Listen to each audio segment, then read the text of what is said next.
Hi. She didn't tell me she was ready yet. Ready.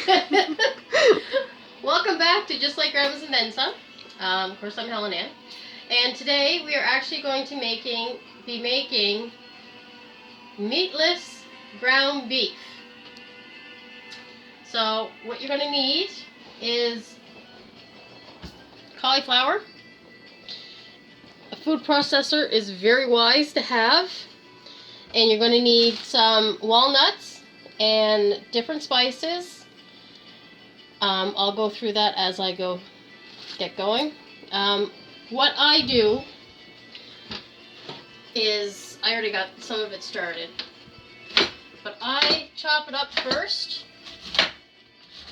before I put it in there, because the first time I made this, it actually kind of turned up like mush. Like it was like almost like a pate type of a style, and that's not what I was looking for. So cut this up roughly. Try not to make a mess. That never works. But hey, you're in the kitchen, you're having fun, like you're supposed to be. So I just roughly chop it as good as I can get it for now. And then, and actually this was actually like a medium head of cauliflower. You need 750 grams of cauliflower for this recipe. So I just did the whole head. So we're going to throw that in there. Try to get as much as you can in there.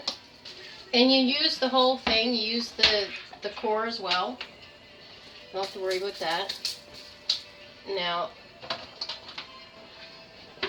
sorry. That's okay. I'm just going to holster that a little bit.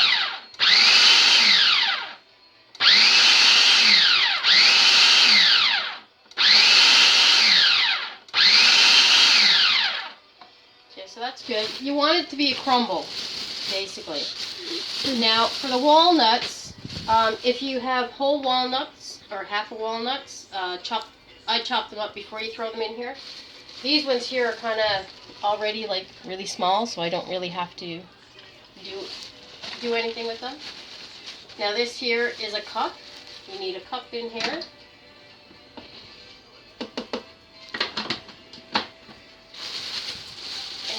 You're going to mix that up.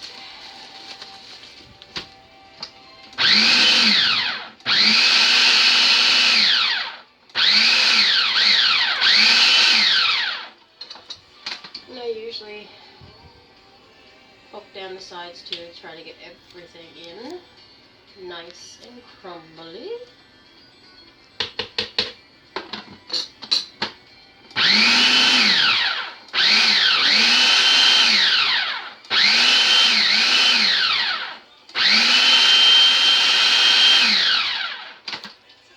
Okay, that's the way I want it, which is, it's like a crumble and it's all mixed together, pretty much. So that's what I prefer it to look like. Now, I need my bowl here. I'm going to take this over here. Now, where I got this recipe is actually called Cooking with Plants. It's a very good place to get recipes. Now when she does it, she puts everything in here, but the last time I did that, again, it turned into like a very mushy thing, and that's not what I want. So I'm putting it in a separate bowl.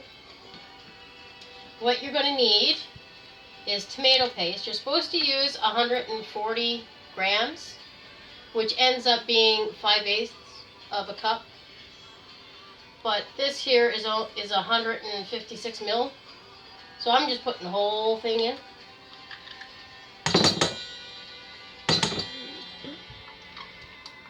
Gonna do this. Oh, and preheat your oven at 350. Sorry, it's been a while since I did a cooking video. So you're gonna have to bear with me. Okay, so we got that in there. And now I'm gonna put some salt in there. And you need a teaspoon of salt. Now, I'm using Himalayan salt. The recipe actually calls for Celtic Sea Salt. I honestly have never heard about it or heard of it. So that goes in there. Okay, and it calls for paprika, smoked paprika, but I don't have smoked paprika. Say that 10 times fast, see what happens. I dare you. Okay.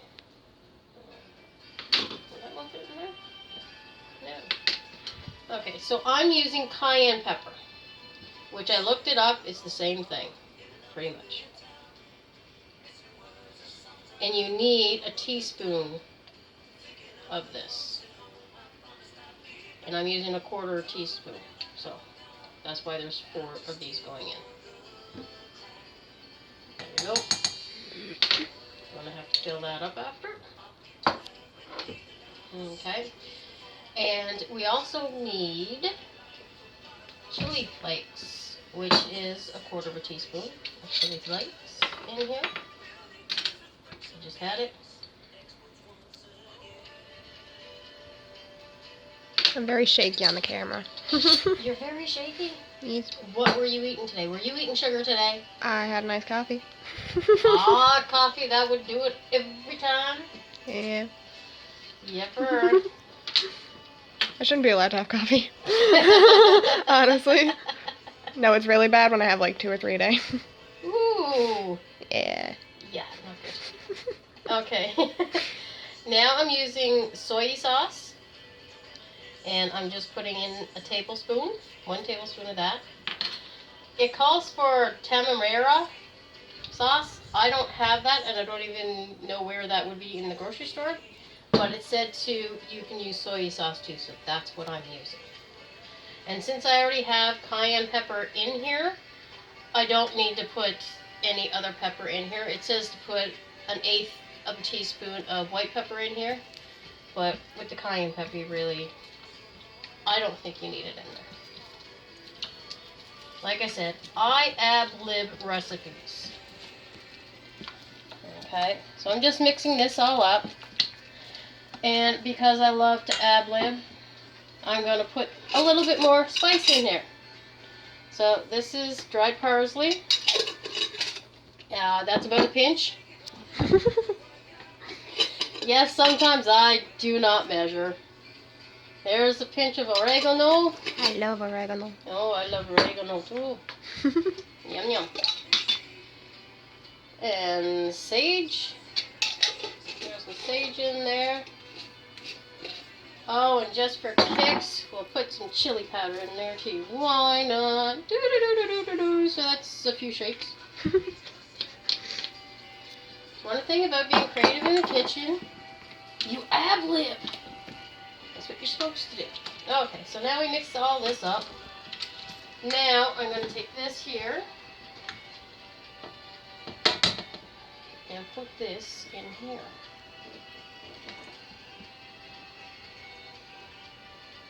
There are some large pieces that I didn't really get chopped. So even if you don't have a food processor, you can chop this by hand just using a knife, like I started it with. But you want it so it looks like crumbs, like a crumble. As if you're doing a cake, a crumble cake type of thing.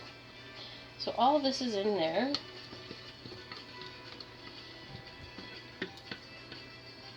I'm going to put that in there. I'm not going to throw it, we're going to put it. And now, I should have picked a bigger bowl, but that's okay.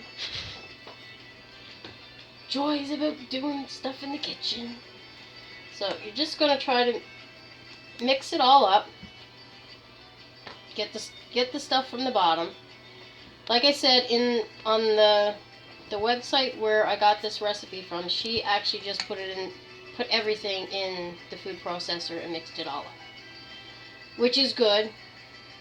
But I found for me, this way is much better for me because then it doesn't look like mush. Really bad mush. And yes, I do get things all over the place. Mm-hmm.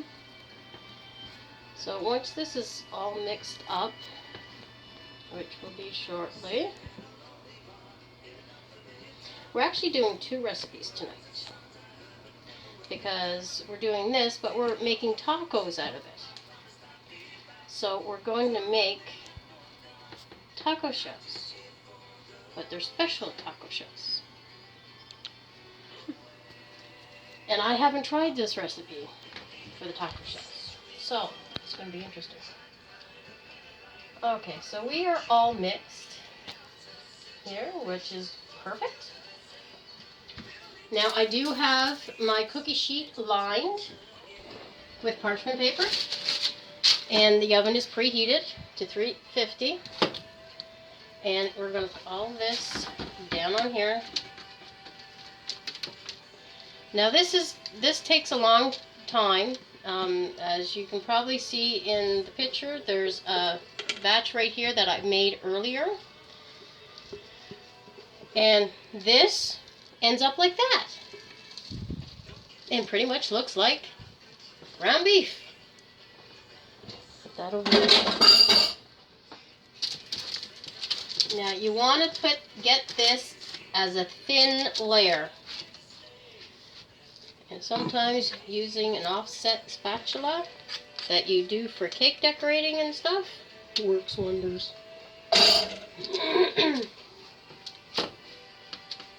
So we're just going to get that right down. It's almost as if you're, like that was a big piece there, but that's okay, it'll cook. It's almost as if you're trying to spread out a batter on a cookie sheet.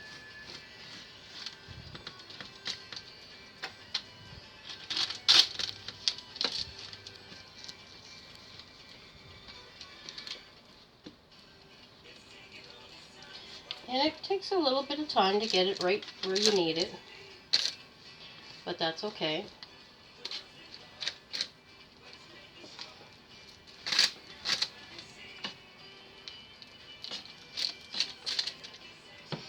And if you think you have a lot in one corner, just keep on pressing it out and get it going.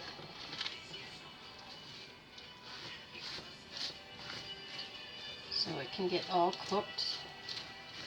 Now, when I put this in the oven, I'm going to start off with 30 minutes. And after 30 minutes, you take it out, and I use this.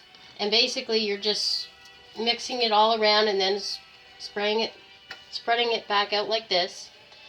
And you put it in for, you can go 10 minutes at a time or 15. I ended up making that one there for a total of 21 minutes in the oven. Basically, you want it to resemble ground beef. Okay. So we are good to put this in the oven. Now, Yeah. watch yourself. So, like I said, I'm going to start off with 30 minutes. And it does make a lot, which is fine for me because I eat it or you throw it in the freezer. Okay, now that's in the oven for 30 minutes. After 30 minutes, I'll be mixing it all up. And right now, we're going to put this on hold. And we're going to put you guys on hold just so I can clean up a little bit and get ready for the tortillas. Hi, we're back. Okay, so now we're making gluten-free tortillas. Okay, so what you need for that, you need chickpea flour, you need tapioca flour, and you need coconut milk. That's the only things that you need for this. And you need a half cup of each of the flours. I just got my spices actually, and oh, that looks like a half cup. The spices and the flour over at the bulk barn the other day, because I found it was a lot cheaper getting the little bit that I need than to get a great big thing. Okay, there we go. Now, I've never used either one of these flours before, so it's gonna be cool. Now I'm just mixing these up so they're well incorporated together before I put the coconut milk in. And the recipe calls for canned coconut milk. 1 cup canned coconut milk. We got our trusty measuring cup here. That looks so gross. I know. Oh my god. It does look very, very gross. And I did actually shake the living daylights out of it too.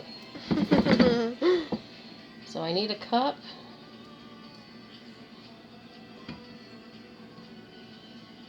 There we go.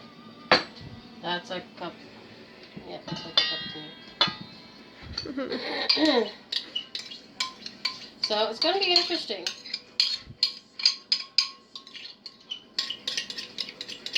And it is a soft tortilla. Now you're supposed to mix all this around. It's going to be a thick batter. Try to keep everything in the bowl. This time I even used a bigger bowl. But it needs to be smooth as well.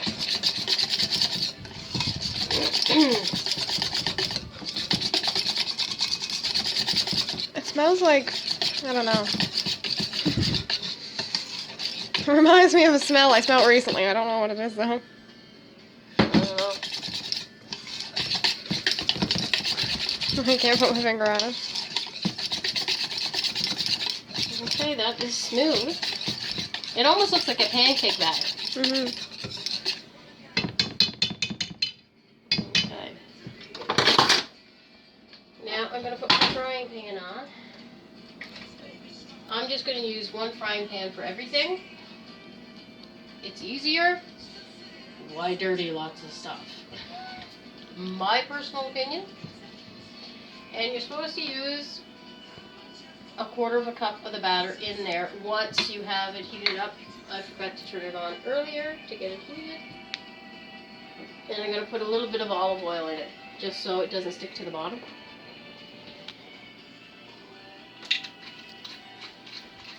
I prefer olive oil or actual butter, or I do use, on occasion when I have it in the house, coconut oil.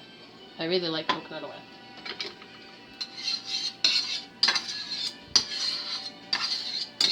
Moving that around so it gets coated all the way. I do have to wait for that to heat up. Silly me, I should have had that ready before. Things happen. What do? So, after I get these made, we're going to do the ground beef, so to speak, for the tacos. But I'm going to be using the crumble that I made, the meatless ground beef. And the taco seasoning that I'm using is the exact same taco seasoning from the another video that we did, the homemade taco seasoning. I just did it up. I just have to add the water to it, mix it up, and throw everything together. So it doesn't... Oof. I hit the fridge. Homemade recipes sometimes do take a long time, but it's well worth your time and your effort, because you know what's in your food. You know that there's no chemical junk other than the spices that you put in it. So I highly recommend making things yourself. And I know sometimes it's hard for people because of being, day and age, everybody's working. you don't really have time to do everything because you're taking the kids here, there, and everywhere, and whatever. But I do highly recommend that you do that. I really do. Okay. That is one. So I'll get one started, and we'll show you how that is, and then we'll take another break until we get the rest of it done. Okay, so that's 1/4 cup. Now you put that in there. Comes off. Put you there. I'm going to take the spoon that I had before, and I'm going to just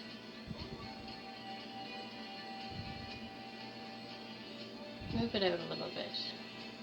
Make sure all the holes are covered. Basically, you're making a very thin pancake, almost like a crepe. Almost. Not that thin, though. So once we get to the part where we get to flip this over, because it's not going to be there for too much longer, maybe. You can see that it's already cooking around the sides because it's getting a little darker. And all here's like still white. Which isn't... It's looking good. It actually looks like it's coming up like a pancake almost. Mm-hmm.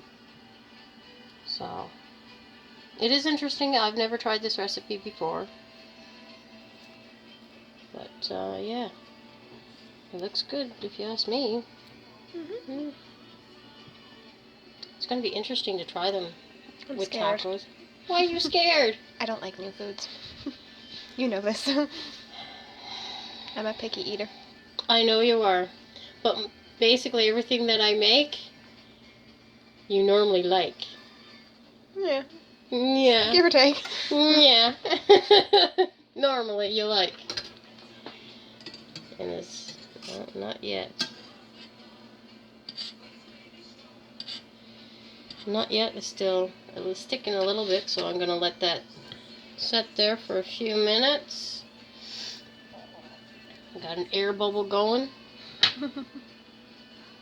It's getting so big. It is. It's gonna pop and scare the living daylights out of me. I don't think it's going to pop. Oh, it's going down. Yeah.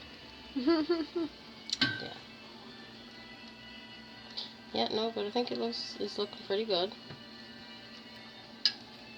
Let me just check. I don't want to flip it until it's completely ready to flip. Because over there it's nice. So we're just going to wait a little bit longer. Now it looks like it has 2 eyes and a nose. Or else it's 3 eggs. I was gonna say, it reminds me of eggs.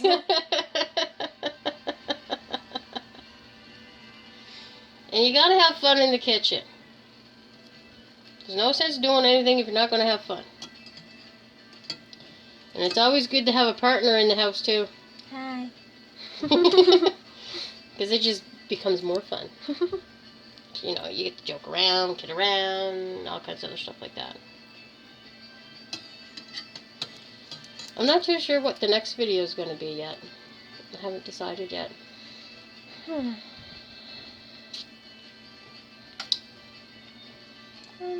don't know. I did make gluten-free pancakes. They were good. And I also made coconut cake. Coconut cake turned out pretty good. Now I'm not too sure how this is going to turn out. It really seems to be sticking. Yep. It's cooking though. It is cooking. I have to like douse the pan in olive oil next time. Well, maybe. Like I said, it's the first time. And usually when I do stuff like this, I'm not using this pan. I usually use my flat pan. Probably should have... Smells like popcorn. Oh my god, it does. And I work at the movie theater. Yeah, I know. Smells like popcorn. Probably if I used my other pan, it wouldn't have stuck so much. Maybe you should get your other pan. Yeah, maybe. Maybe. Then we'll try it again. Yeah, we'll be back, video. Yeah, we'll be back.